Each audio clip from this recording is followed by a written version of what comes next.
What's up, y'all? Welcome to another episode of Papa Kirby Racing. We're going to talk about the Kelly 42 stroke crank. So I know I've shown you guys, some photos and talked about it a little bit. I have it for the Athena and for the aerosol, obviously, right? So I was curious to see, what the balance factor would be using a 47.6 piston. I know that the crank is actually for the Avenger, so it uses the 52 millimeter piston.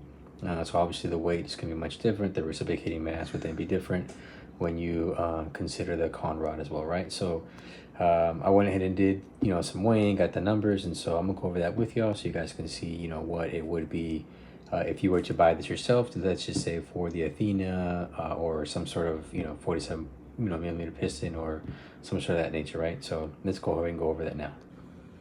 All right, so you guys can see here, the con rod of the 42 Kelly crank weighs 38.21 grams. The hung weight was 7.77 grams. So at that hung weight, I was able to move the crank at any position and it would not move. It would stay in its position, right? My top end of the 47.6 piston, this is the aerosol piston. It weighs 105.81. So the balance factor actually went down, right? It's from the 45 to a 31.93. And that makes sense because obviously lighter piston, so it's going to be a little bit a less balance factor, right? So now, what I want to do is get to 55, like I've always told you guys, right? So the reciprocating mass, which is the rod and the top end, we're looking at 144.02. And again, the current balance factor, 31.93. And the desired factor that I want is 55. So I got to remove 33.23 grams.